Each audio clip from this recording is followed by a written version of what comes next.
So Immanuel Kant wrote a footnote for the preceding paragraph when he writes, "Now and again, one hears complaints about the superficiality of our age's way of thinking, and about the decay of well-grounded science. Yet I do not see that those sciences whose grounds are well laid, such as mathematics, physics, etc., in the least deserve this charge. Rather, they maintain their old reputation for well-groundedness, and in the case of natural science, even surpass it. The same spirit would also prove itself effective in other species of cognition if only care had first been taken to correct their principles. In the absence of this, indifference, doubt, and finally strict criticism are rather proofs of a well-grounded way of thinking. Our age is the genuine age of criticism, to which everything must submit. Religion, through its holiness and legislation, through its majesty, commonly seek to exempt themselves from it. But in this way, they excite a just suspicion against themselves, and cannot lay claim to that unfeigned respect that reason grants only to that which has been able to withstand its free and public examination."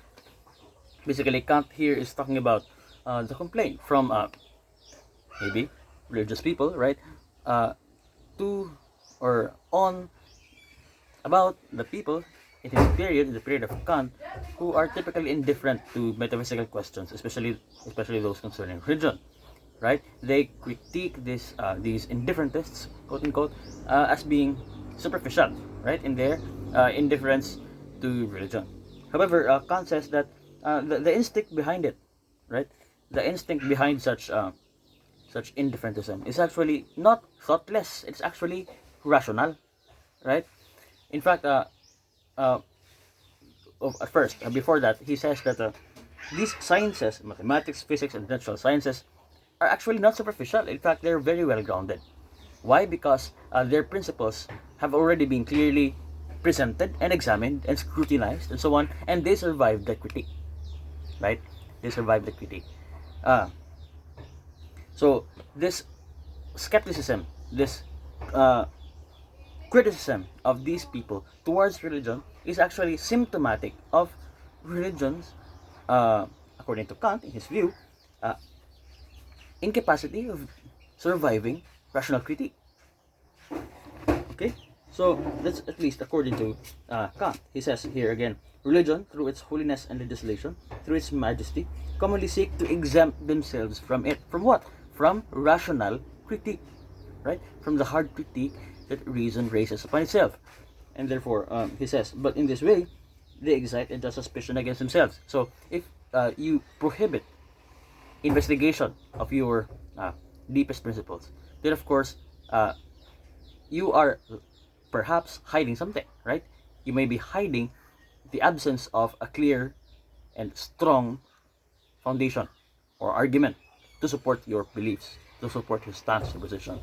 So that suspicion is naturally raised when you refuse, right? When you refuse to include, for example, religion within the reach of reason.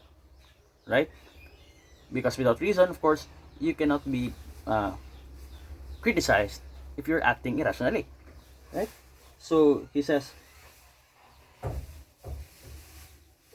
therefore, religion cannot lay claim to that unfeigned respect that reason grants only to that which has been able to withstand its free and public examination. And this withstanding of free and public examination, meaning rational critique, right? A return, an investigation of his deepest principles is precisely what is being accomplished in the case of the natural sciences. Okay, and that's why basically Kant is saying here that although it's pointless to be indifferent to metaphysical questions, because by its very nature, the human nature really is forced to ask these questions, even if that is true.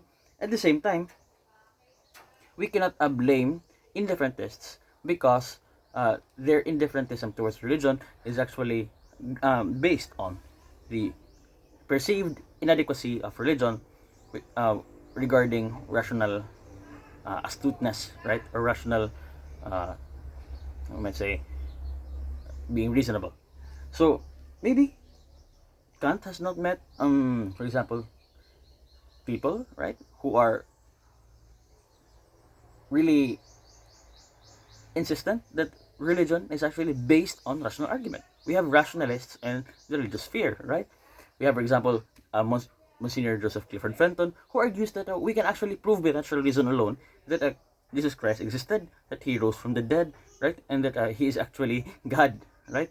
So maybe Kant would, we can only speculate, but maybe Kant would welcome such a presentation of the foundation of such a religion. However, it's another question now whether that presentation of its defenses, of its foundations, would survive rational critique. That's a totally different question now, and that still needs to be settled.